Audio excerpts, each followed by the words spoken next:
Bonjour à tous, une nouvelle vidéo talent aujourd'hui, c'est toujours l'été, on continue à voyager et on va cette fois-ci s'intéresser à Anheuser-Busch InBev, AB InBev pour faire simple, qui est un groupe brassicole belgo-brésilien et pas n'importe lequel, ils produisent quand même près de 30% de la bière dans le monde, je sais pas si vous imaginez mais une bière sur 3 est produite par ce groupe et c'est donc la plus grande brasserie au monde de par le volume de bière brassée et de par la valeur des ventes également bien sûr. AB InBev, ils ont réalisé un chiffre d'affaires de 47 milliards de dollars en 2020 et un chiffre d'affaires qui est généré donc à plus de 90% par la production, l'embouteillage et la vente de bière sous près de 500 marques différentes. Donc c'est colossal, un gigantesque portefeuille de marques. Les plus connues, on peut mentionner Budweiser, bien sûr, qui est la deuxième bière la plus vendue au monde après la bière chinoise Snow, la Corona, la Stella Artois qui sont aussi vendues partout dans le monde. On a aussi, et on peut continuer à l'infini bien sûr, Beck, Hoegaarden, Leffe, Michelob Ultra, etc., etc. On note au passage qu'en volume, un peu moins de 10% des bières commercialisées par AB InBev sont des bières sans alcool et que le groupe a l'intention d'augmenter cette part pour atteindre 20% d'ici à 2025. Donc voilà, vraiment un petit mouvement vers un éventail plus large de produits, notamment sans alcool. Et le reste de leur vente, donc un peu moins de 10% comme on l'a mentionné, provient d'autres boissons alcoolisées ou non, comme du vin classique ou pétillant et en canette, les spiritueux dont des cocktails sont prêts à boire, ou encore des sodas et des thés comme Guarana Antarctica ou encore Tivana qui sont en partenariat avec Starbucks. Aujourd'hui, AB InBev, c'est plus de 170 000 salariés partout dans le monde, 260 brasseries, et 13 000 commerces de détail en propre, donc c'est quand même beaucoup. Ils font aussi de la vente directe, avec des implantations dans plus de 50 pays. Donc c'est vraiment le groupe mondialisé par excellence, avec tout de même une forte polarisation sur la région Amérique au sens large, qui représente les 3/4 des ventes et des volumes vendus, en gros. Le reste se répartissant à peu près de manière égale entre l'Europe, le Moyen-Orient, l'Afrique et la région Asie-Pacifique.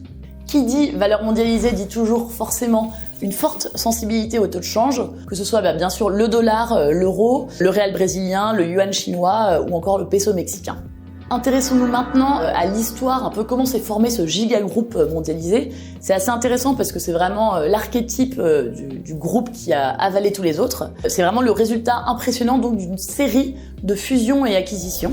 Et ça commence donc en 1989 au Brésil, avec un trio d'hommes d'affaires, Jorge Paulo Lemann, Carlos Sicupira et Marcel Telles, qui vont racheter le brasseur brésilien Brahma, qui est un ancien leader du marché brésilien, mais qui à ce moment-là est en perte de vitesse. Alors ils en améliorent la gestion, ils redeviennent numéro 1 au Brésil, et ensuite ils le renforcent en réalisant plusieurs acquisitions majeures. Antarctica, qui était le numéro 2 au Brésil en 1999, à la suite de laquelle ils renomment le groupe Ambev, puis ensuite ils absorbent Kinsa, le premier brasseur argentin à partir de 2002, et deviennent à ce moment-là le 5e brasseur mondial. Donc là on est sur un groupe qui s'appelle Ambev, situé plutôt dans la région Amérique latine. En parallèle, en Belgique cette fois-ci, il y a aussi des fusions-acquisitions qui se produisent dans la bière. Et on a notamment en 1987 le brasseur flamand Stella Artois, qui remonte au XIVe siècle, c'est très très ancien, et le vallon Jupiler qui fusionne pour donner naissance à Interbrew, et qui continue à s'étoffer de noms belges de bières bien connus, parmi lesquels Leffe, 1240, une des plus vieilles bières au monde, ou encore Hoegaarden, puis entre autres le canadien Labatt, les anglais Bass, Whitbread, ou encore Beck's en Allemagne. Donc Interbrew, la côté belge, entre en bourse en 2000 et est le 3e brasseur mondial. Donc voilà, on a notre tableau, on a Interbrew et Ambev, respectivement 3e et 5e brasseur mondial.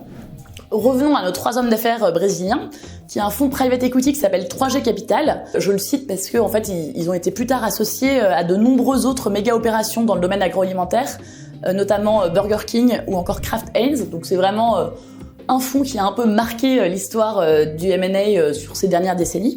Et donc eux, ils ont une stratégie qui a fait leur succès, qui est de à chaque fois construire une position ultra dominante en accumulant les acquisitions, tout en ayant une politique de diminution des coûts très très drastique, très violente, mais qui permet au groupe qu'ils ont ainsi constitué de dégager de fortes marges.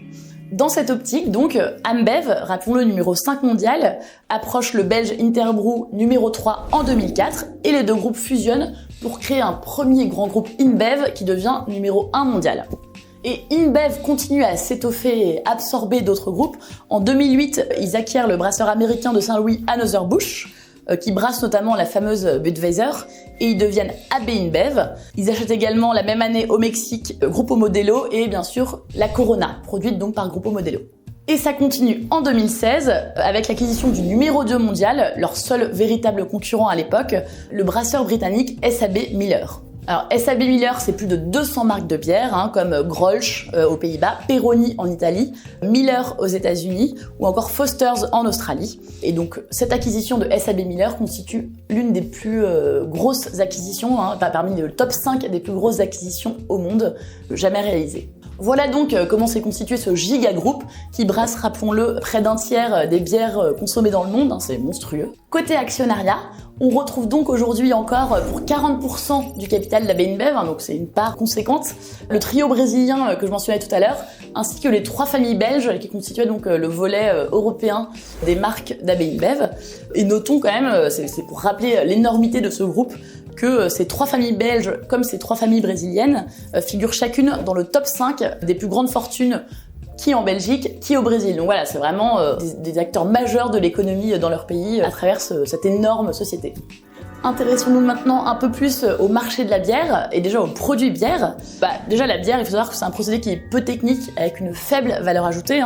On peut chacun brasser notre bière chez nous avec juste malt, eau, houblon et levure, c'est accessible à tous. Donc voilà, il y a très peu de barrières à l'entrée.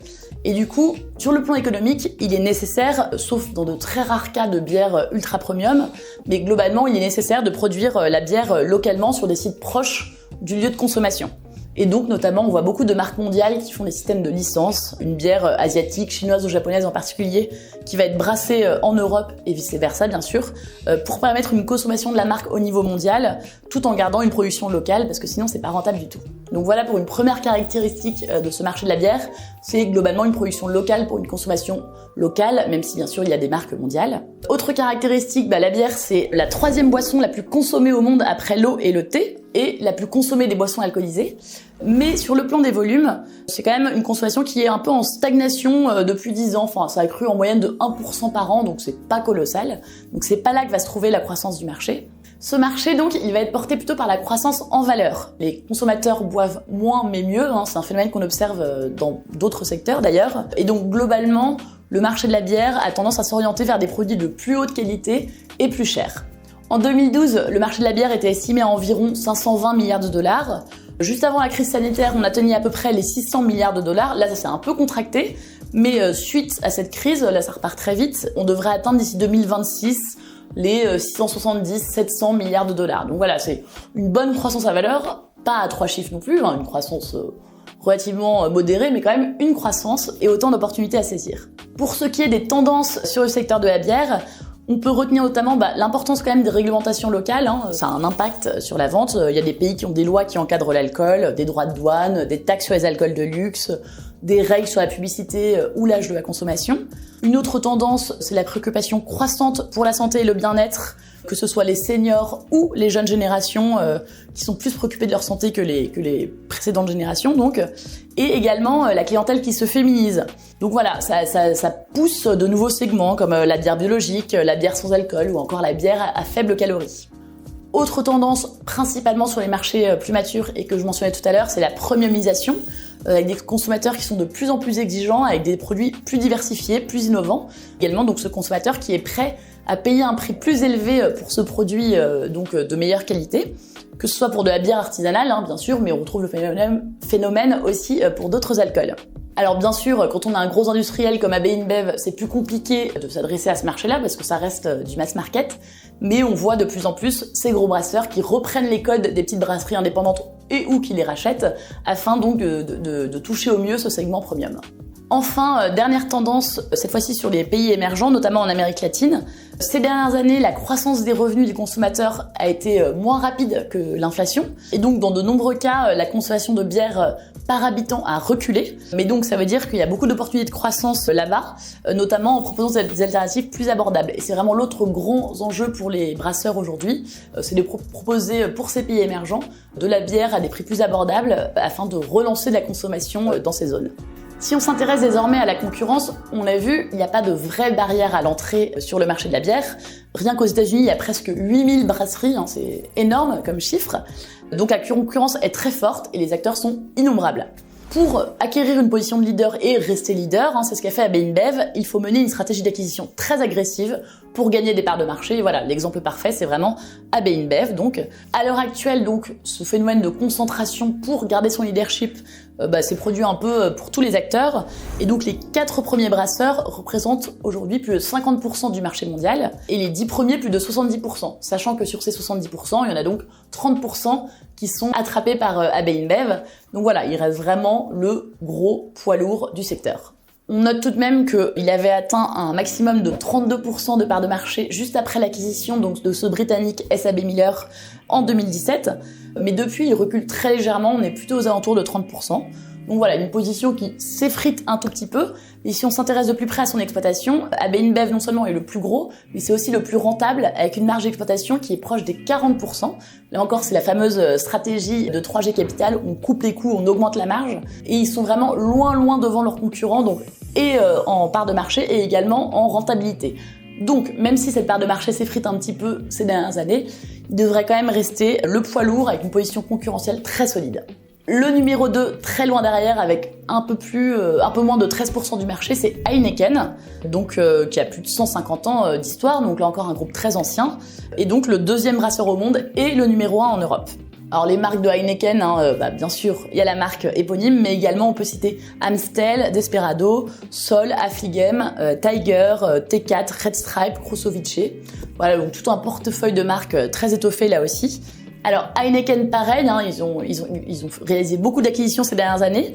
Et ils ont des parts de marché qui augmentent d'année en année, et on peut notamment relever ce mouvement intelligent de leur part, qui est une prise de participation à hauteur de 40% il y a 2 ans dans le premier brasseur chinois, qui est aussi le numéro 3 mondial, China Resources Snow Breweries, donc ils brassent cette fameuse bière Snow, la bière la plus bue à l'échelle mondiale, même si dans les faits en dehors de Chine on en boit peu.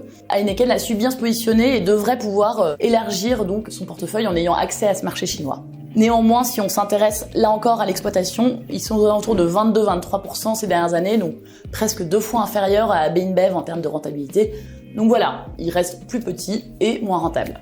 Le 3e acteur sur ce marché, je viens de le mentionner, c'est China Resources Snow Breweries, donc 6% du marché mondial, presque uniquement en Chine. Donc c'est le premier brasseur chinois, notamment avec Snow, qui est la marque de bière la plus vendue au monde, mais qui est principalement consommée par des Chinois.